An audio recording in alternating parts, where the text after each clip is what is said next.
안녕하세요. 오늘도 사연살롱을 찾아주셔서 감사합니다. 저는 동탄 신도시에 사는 30대 후반의 여성이에요.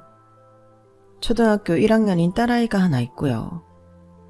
코로나가 유행하기 바로 직전에 이혼을 했어요. 그러니까 벌써 4년이 훌쩍 넘어버렸네요. 사연살롱 애청자로서 그동안 많은 이혼 사연에 공감을 했는데요. 저 역시 같은 경험이 있기 때문인 것 같네요.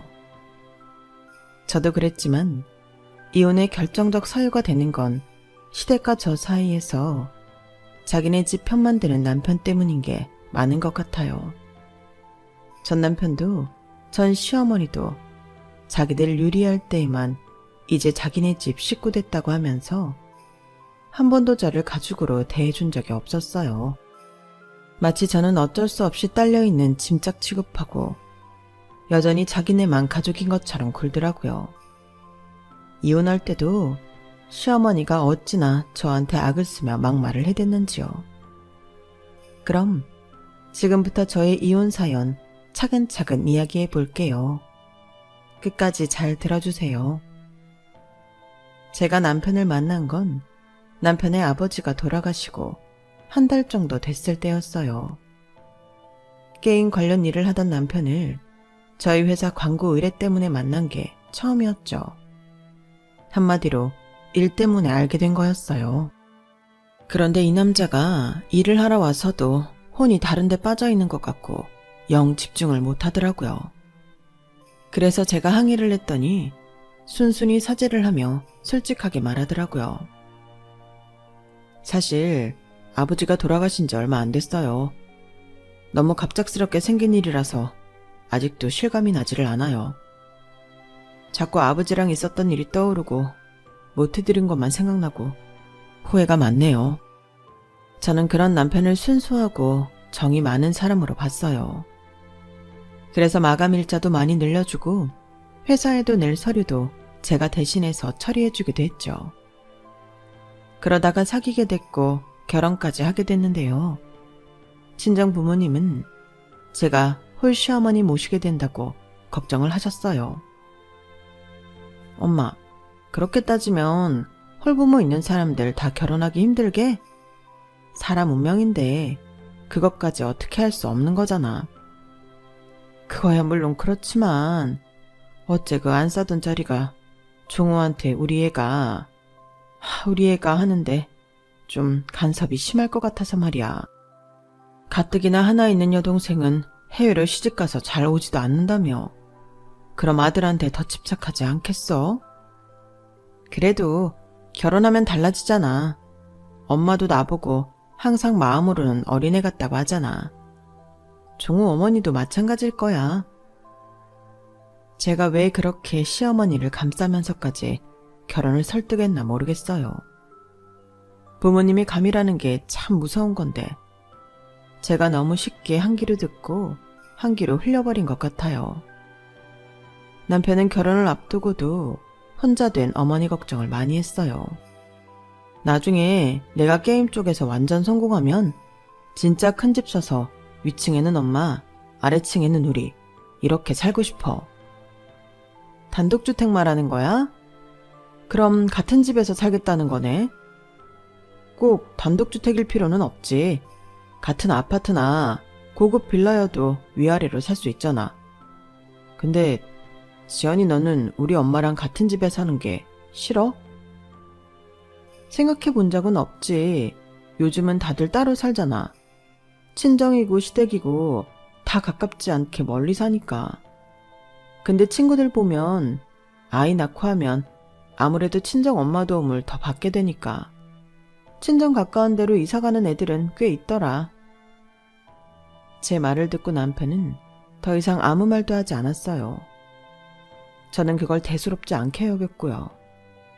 사실 남편은 친정하고 가까이 사는 건 꿈에도 생각해 본 적 없었던 거였어요. 제가 시어머니랑 같이 사는 걸 생각해 본 적 없었던 것처럼요. 그래도 저는 남편이 아버지 돌아가시고 어머니에 대한 마음이 애틋해졌구나. 마음이 참 곱다. 그렇게만 여겼어요. 물론 자기 엄마 생각하는 건 절대 나쁘지 않아요. 좋은 일이기도 하죠. 하지만 자기와 같이 사는 아내를 무시하면서까지 그러는 건 문제 아니겠어요? 시어머니는 저희 결혼 전에는 두 사람만 잘 살면 된다며 자기는 신경 쓰지도 말라고 하더라고요. 양쪽 집이 사는 게 비슷비슷해서 잘 맞겠다고 했고요. 사실 양쪽 집이 비슷하지는 않았어요. 할아버지가 지방에서 큰 녹차밭을 갖고 계시고 그 일대에 꽤 많은 땅을 갖고 계셨는데 이미 아빠한테 주겠다는 유언장 공증까지 다 해놓았거든요. 할아버지가 많이 아프셨는데 그때 큰아버지, 작은아버지 가족은 할아버지 나 몰라라 하거나 좀 귀찮아했는데 저희 아빠랑 엄마는 엄청 극진히 간호하시고 서울에 있는 종합병원까지 모셔와서 수술 비용 다 대고 하셨어요. 그렇다고 저희 집이 막 잘 사는 건 아니에요. 아빠는 공무원이고 엄마는 제가 대학 다닐 때까지 화장품 가게를 운영하시다가 그만두셨어요. 평범했는데 할아버지 재산을 받게 되면 좀 형편이 나아지기는 하죠. 그에 비해 남편 집안은 남편 집보다 더 어려운 사람들이 있으면 있지 여유 있는 친인척이 없다고 했어요. 저는 저희 부모님이 할아버지한테 했던 게 떠올라서 남편을 더 좋게 봤던 것 같아요. 결혼 당시에 저희가 꽤 많은 유산을 받을 거라는 얘기는 하지 않았어요. 아빠가 그러자고 하셨죠. 어차피 저희한테 있는 것도 아니고 굳이 말할 필요 없다고요. 아무튼 저와 남편은 양쪽 집에서 반반 돈을 해줘서 작은 아파트를 얻었어요. 그 아파트가 시댁하고 버스로 15분 정도 거리에 있었는데요. 저는 그런 계산을 하지 않아서 몰랐는데 남편이 저와 자기 회사랑 시댁이랑 거리를 다 재보고 거기로 하자고 주장했던 거였어요. 물론 계약을 하고 들어가서 살면서도 잘 몰랐죠. 시어머니가 저희 집을 자기 집처럼 아무 때나 들락거리는 걸 보며 그제야 깨달은 거였어요. 처음에는 결혼하고 아들이 떨어져 사니까 아직은 어색하기도 하고 보고 싶으니까 그럴 수도 있겠지 라고 생각했어요. 하지만 가구 위치를 자기 원하는 대로 바꾸고 식기도 멋대로 옮겨놓고 어떤 건 쓰지 마라, 이거는 써라 하는 게 계속됐어요. 신혼생활을 시작하며 내가 내 집을 어떻게 꾸밀까, 그릇을 어떤 걸 쓸까 이런 상상을 하며 즐거울 때가 있었죠. 그게 와장창 깨진 거였어요. 그 생활이 석 달을 넘기며 계속되니 저는 스트레스가 너무 쌓여 힘들었어요. 음식도 제가 먹고 싶은 게 아니라 시어머니가 좋아하는 나물이나 생선조림 같은 것만 먹어야 하니 이게 뭐지 싶더군요. 이거는 셋이 사는 거지 둘이 사는 게 아니었어요. 시어머니는 잠만 본가에서 자는 거지 거의 저희 집에 와서 살다시피 했고요. 식기세척기 돌리고 건조시키는 것까지 못마땅하다며 뭐라고 해서 신혼 선물로 받아놓고 거의 써보지도 못했어요. 나는 그런 거 영 믿음이 가지 않는다. 저게 제대로 씻어주는지 누가 어떻게 알겠어. 자고로 집안일이라는 거는 사람 손이 닿아야 야무진 법이야. 그런 기계에 의존하다 보면 게을러지는 법이다. 어머니, 요새는 이런 기계가 사람보다 훨씬 잘해요. 저나 종호씨 둘 다 맞벌이라 바쁘잖아요. 이런 거라도 기계의 도움을 받아야죠.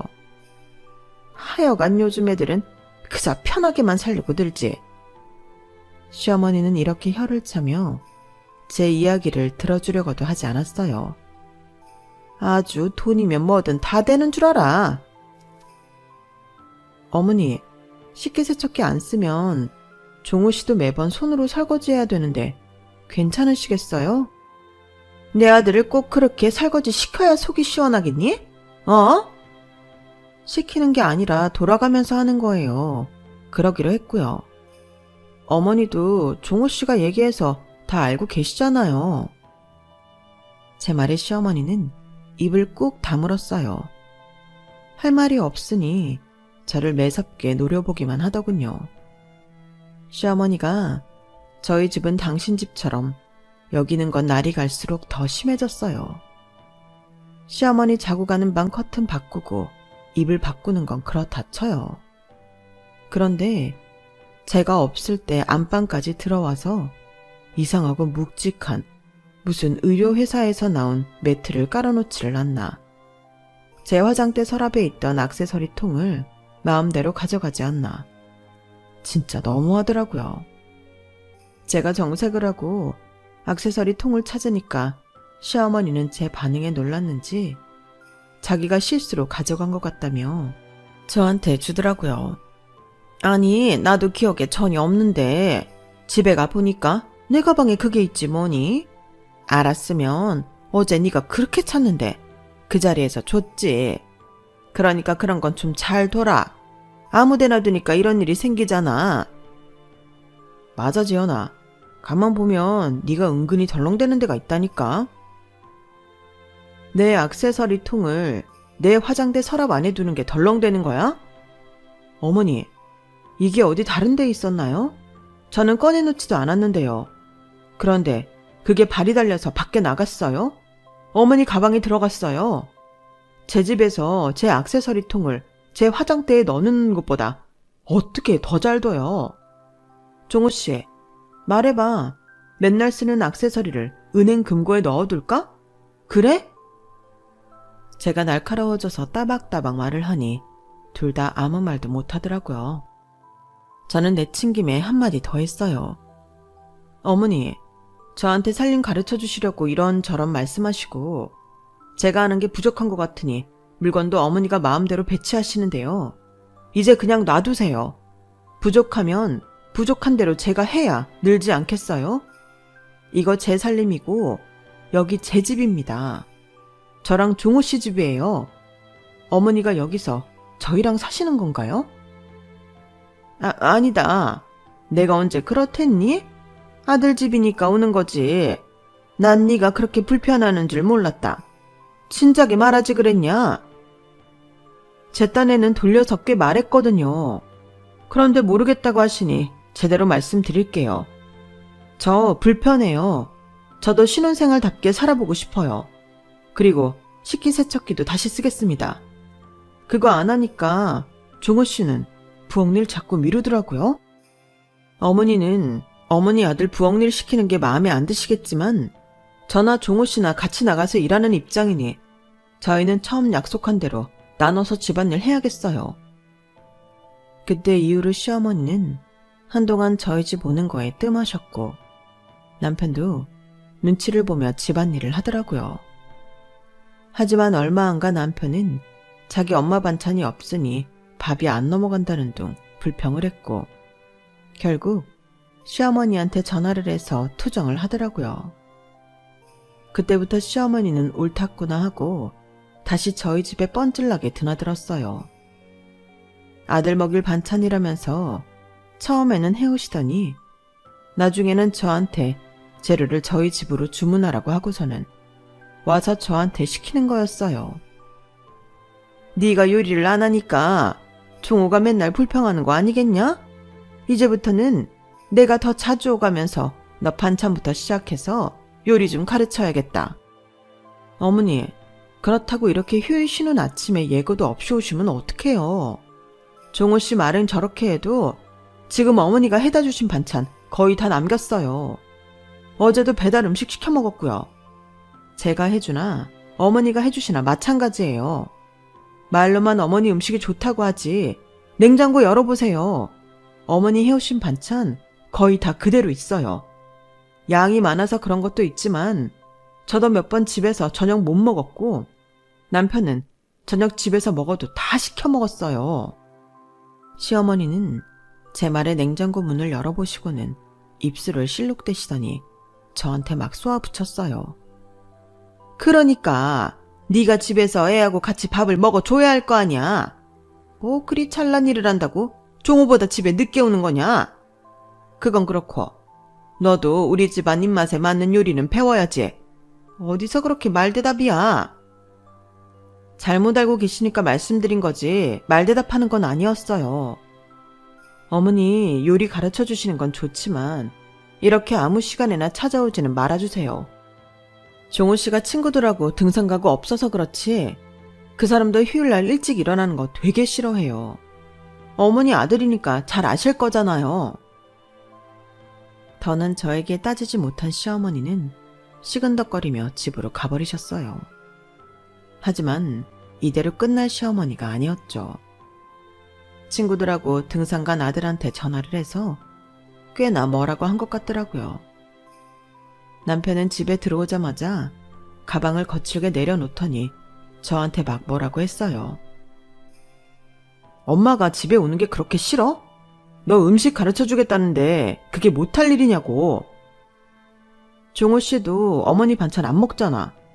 말로만 엄마 반찬 아니면 밥 못 먹겠다 그러고 맨날 사 먹잖아. 지금 내 얘기하는 거 아니잖아. 엄마가 기껏 너 위해서 음식 알려주겠다는데 뭐 그렇게 난리냐? 엄마가 남이야? 당연히 나한테는 남이지. 내가 어머니 반년 전까지만 해도 알기를 했어? 이거 종호 씨나 어머니 보기에는 별거 아닌 것 같겠지만 나한테는 간섭이고 사생활 침해라고. 그러는 종호 씨도 휴일 아침 일찍 우리 부모님이 찾아와서 종호 씨 깨우면 어떨 것 같은데? 종호 씨처럼 쉬는 날 방해받는 거 싫어하는 사람 또 있어? 야, 어쨌든 이제 우리 엄마는 남 아니잖아. 이렇게까지 질색팔색 할 일이냐고. 종호 씨, 내 말에 대답 안 하고 자꾸 나보고만 뭐라 하지 마. 종호 씨 말해봐. 우리 부모님도 남 아니니까 쉬는 날 찾아와서 아침 일찍 깨워서 일 시키면 좋겠냐고. 그리고 나 전에 몰랐는데 종호 씨 여기에 집 장만하는 거 고집한 이유 있지? 종호 씨 본가랑 가까워서 그런 거지. 내 말이 틀리면 틀리다고 해봐. 남편은 저한테 한마디도 안 진다며 화를 내고 도로 나가버렸어요. 아무튼 그렇게 몇 번이고 싸운 끝에 남편이 시어머니와 이야기를 했죠.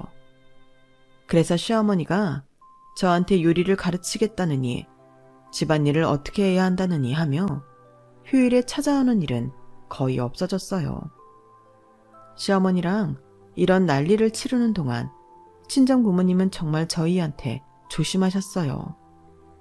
아무 때나 전화도 하지 않았고 어쩌다 안부 전화 빼먹어도 그걸로 뭐라 하시는 적도 없었죠.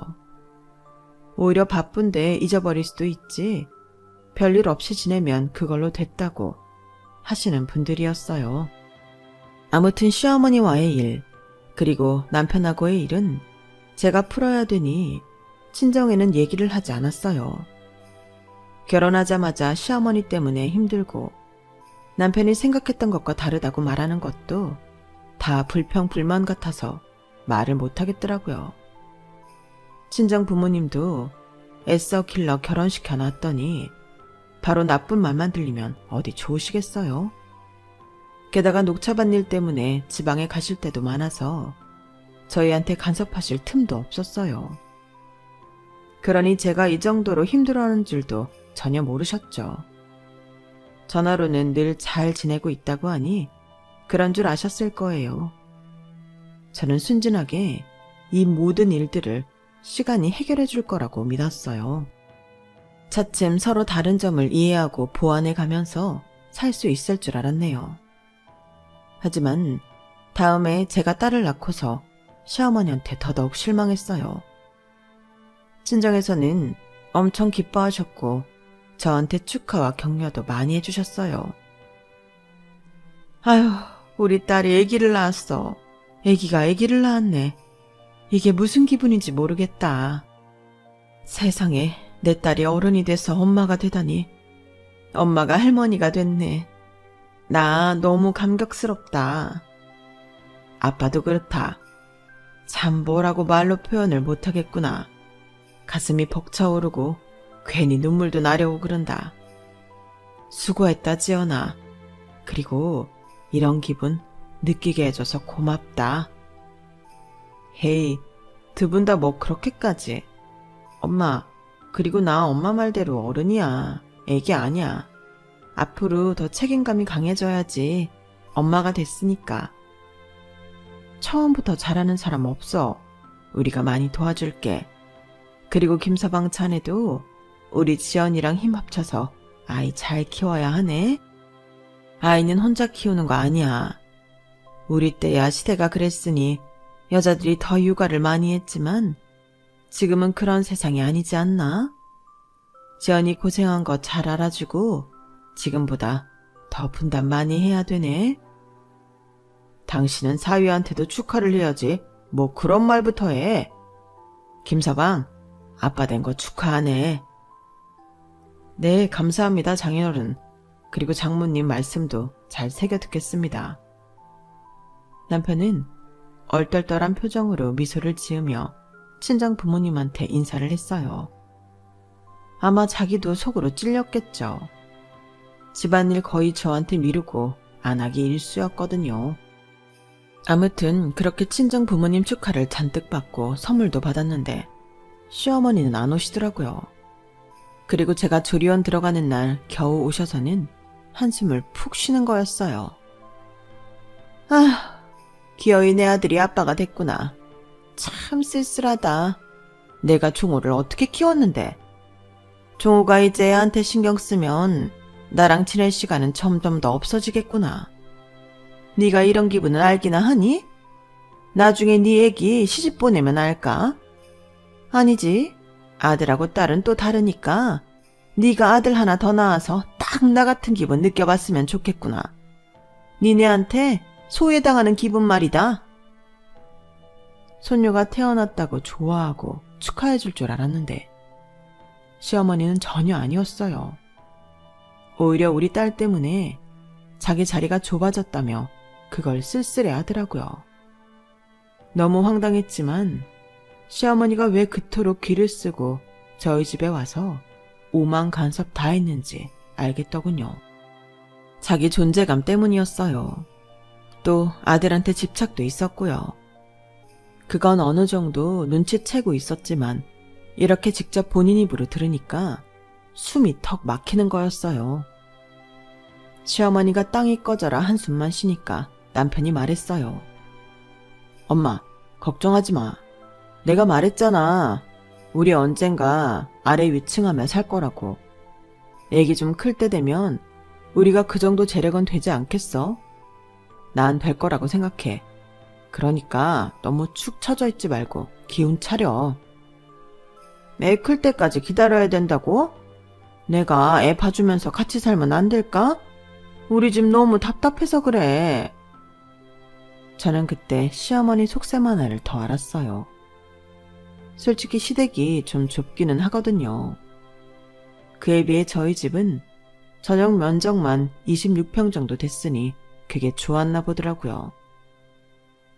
어머니, 아이는 제가 육아휴직 내고 볼 거니까 걱정 마세요. 제가 좀 짜증 섞인 목소리로 말하자 남편도 얼른 제 눈치를 보며 시어머니를 달랬어요. 그래 엄마, 지금 여기 엄마 들어와서 살면 애까지 있는데 너무 복잡해. 전에야 아기가 없으니까 엄마 있어도 크게 답답하지 않았는데 이제는 그렇지 않을 거야. 그리고 지연이도 엄마보다는 장모님이 왔다 갔다 하시는 게 더 편하지 않겠어? 그러니까 조금만 기다려. 그 말에 시어머니는 또 한숨을 푹 쉬었고 저는 저대로 답답해 미칠 지경이었어요. 당시 남편은 회사를 안 다니고 있었거든요. 제가 임신 7개월 차였던 때 갑자기 회사를 그만두더니 집에 들어앉더라고요. 더 늦기 전에 게이머로 살아보고 싶다나요? 하도 어이가 없어서 몇 번 다투기도 했지만 남편은 요지부동이었어요. 그러다가 알게 된 건 남편이 회사에서 큰 실수를 저질렀고 그런 일이 한두 번이 아니라 쫓겨났다는 거였어요. 저도 회사에서 알게 됐어요. 남편이 다니던 게임 회사와 새로운 작업을 하던 직원이 저한테 괜찮냐며 걱정이 돼서 위로한다고 말을 꺼내서였어요. 집에 와서 남편한테 꼬치꼬치 캐물으니 그제야 실토를 하며 이러더군요. 제발 부탁이니까 엄마한테는 말하지 말아줄래? 장인어른하고 장모님한테도 내가 이렇게 빌게. 창피한 줄은 아니? 그럼 애초에 왜 그렇게 맨날 일을 펑크낸 거야? 아, 몰라. 사람들이 나 힘든 건 알아주지도 않고 몰아치기만 하니까 그렇지.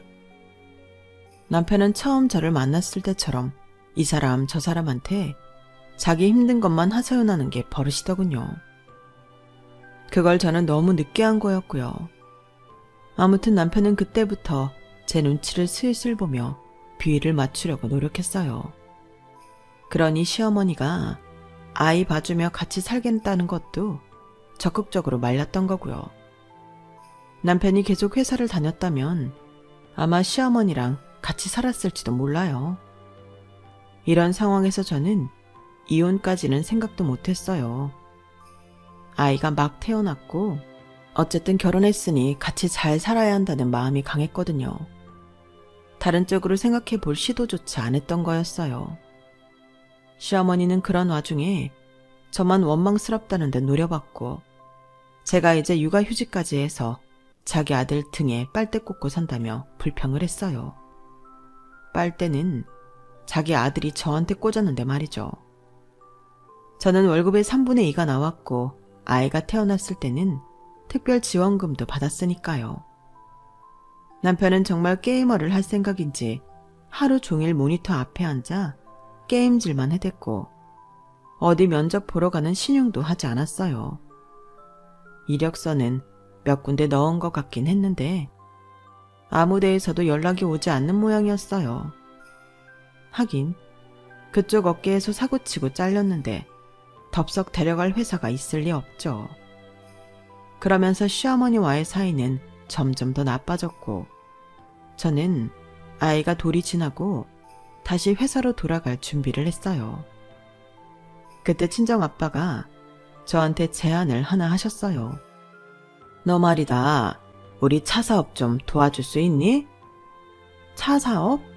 할아버지는 녹차를 기업에 납품만 하신 거 아니었어? 그랬는데 아빠가 물려받으면서 우리 브랜드를 만들게 됐어. 찻잎이 더 온전하게 소비자한테 닿으려면 그게 제일 좋겠다 싶었거든. 브랜드 만들고 유통은 시작했는데 부족한 게 많은 것 같거든. 네가 우리 차에 맞는 기획도 좀 해주고 홍보랑 광고 쪽 맡아주면 좋겠는데. 제가 회사에서는 기획을 담당했지만 대학 때 전공은 마케팅이었기 때문에 어쩐지 할 수 있을 것 같았어요. 본사 사무실은 서울에 있으니 지방에 자주 가지 않아도 된다길래 저도 아빠 회사에 합류를 하게 됐네요. 고민을 안 한 건 아니었지만 어쨌든 아빠가 제 능력을 필요로 하고 있는데 안 한다는 것도 도리가 아닌 것 같았어요. 저와 아빠는 일을 하고 엄마는 아이를 봐주는 생활을 시작했어요. 친정엄마가 전보다 더 자주 집에 드나드니 남편도 집에만 있을 수 없어 일단 밖으로 나가더라고요. 어쨌든 그렇게 해서 시어머니와는 훨씬 덜 마주치게 돼서 스트레스도 많이 줄었어요. 저는 일할 때보다 시어머니 때문에 스트레스가 더 심했더라고요. 그걸 깨닫고 저도 꽤나 놀랐어요. 남편과도 부딪힐 일이 줄어드니 마음을 덜 두게 되었고요. 친정엄마가 아이 봐주느라 너무 고생을 해서 허리까지 안 좋아지신 게 너무 속상하더라고요. 그래서 어버이날에 친정 부모님하고 1박 2일로 강원도 여행을 다녀왔죠. 그걸 남편이 또 시어머니한테 말했나 보더라고요. 시어머니는 저한테 문자로 한바탕 퍼부었어요. 니네 부모만 부모고 나는 그냥 아는 사람이냐? 어떻게 네가 이럴 수 있어? 어버이날이면 양쪽 집을 똑같이 챙기든지 해야지. 누구는 놀러가고 누구는 집에서 국이나 끓여 먹고 있고 이게 말이 되냐? 게다가 나는 네 시애미야. 아주 일한답시고 안팎으로 설치면서 지 시어머니 부양할 줄도 모르고 말이야. 어디서 이렇게 못 배워먹은 짓거리만 하는지 원? 그래서 저도 더는 못 참고 단문자를 보냈어요. 어머니도 어머니 아들 다시 취직해서 얼른 돈 벌어서 여행 보내달라고 하세요. 어머니 오해하실까봐 말씀드리는데요. 저는 그 사람 돈 한 푼도 안 썼어요. 다 제가 번 돈으로 한 거예요. 시어머니는 그게 무슨 소리냐며 전화까지 했지만 저는 받지 않았어요. 근무 시간이라 그런 내용의 전화를 받을 수도 없기도 했고요. 어쨌든 그 일로 남편이 백수라는 사실이 밝혀졌어요. 시어머니는 오히려 더 저한테 뭐라고 하더군요. 네가 내조를 못하니까 남편이 저런 거야. 알아? 이런데도 너는 너만 좋자고 그렇게 돌아다니고 싶니? 제가 그 사람한테 회사에서 실수하라고 했나요? 아니죠. 그 사람이 일을 못해서 잘린 거죠. 그것까지 제 탓이라고 하시는 건 말도 안 되는 거예요. 저도 그동안 이력이 나서 시어머니 하는 말에 바로바로 받아쳤어요. 시어머니와 골이 깊어질수록, 그리고 남편이 취직은 안 하고 변명만 하고 놀고 먹는 시간이 길어질수록 저는 친정 부모님한테나 더 잘해야겠다고 마음먹게 됐어요. 그러는 사이 아빠 회사는 자리를 잡았고 안정적으로 돌아가게 되었어요. 저는 기획팀장이 돼서 연봉도 오르고 인센티브도 받게 되었고요. 아이가 5살이 됐을 때 그동안 청약통장 부어놓은 걸로 새 아파트에 당첨이 되어 이사를 가게 됐어요. 그 동네가 마침 아이가 얼마 전부터 첼로 레슨을 받으러 가던 선생님 댁과 멀지 않아 너무 잘 됐다고 생각했어요. 아이가 첼로를 하게 된 건 친정 엄마 덕이었어요. 피아노 학원에 데려갔는데 금세 음계를 외우더니 피아노보다는 첼로에 더 관심을 갖더라고 하셨어요. 그래서 바로 첼로 선생님을 알아봐서 매번 먼 곳까지 직접 데려가고 데려오셨었거든요. 친정 부모님은 우리가 더 넓은 집으로 이사를 가고 마침 그 집이 딸아이 첼로 선생님과 가까운 데라며 아주 잘 됐다고 하셨어요. 남편은 대놓고 좋아했어요. 훨씬 넓은 신축 아파트로 가니까요. 남편은 이제 집에서 노는 게 아예 몸에 배서 미안해하지도 않았고 친정 부모님한테는 재택 일을 한다고 거짓말까지 해놓은 상태였어요. 그러니 남편한테는 정이 떨어질 대로 떨어졌어요. 그저 아이 아빠니까 그 마음으로 함께하고 있었던 거죠. 시어머니는 말할 것도 없이 좋지 않았고요. 그런데 진짜 다 뒤집어 엎을 일이 생기고 말았어요. 이사를 가기 전 친정아빠 생신 기념으로 여행을 가게 되었거든요. 물론 남편도 같이 갔었는데요. 정말 잘 놀고 잘 지내다 왔어요. 그런데 돌아와서 신축 아파트에 새 가구를 넣으려고 치수를 재러 갔는데 이미 세간살이가 다 들어와 있는 게 아니겠어요? 제가 아주 잘 아는 물건들이었어요. 바로 시어머니 물건이었으니까요. 시어머니는 안방자리에 자기 의료기기 매트에 안마의자에 온갖 것을 다 넣어놨더라고요. 제가 너무 기가 막혀서 집안을 둘러보고 있는데 남편하고 시어머니가 현관으로 들어오더라고요. 남편은 좀 당황했지만 시어머니는 아주 태연했어요.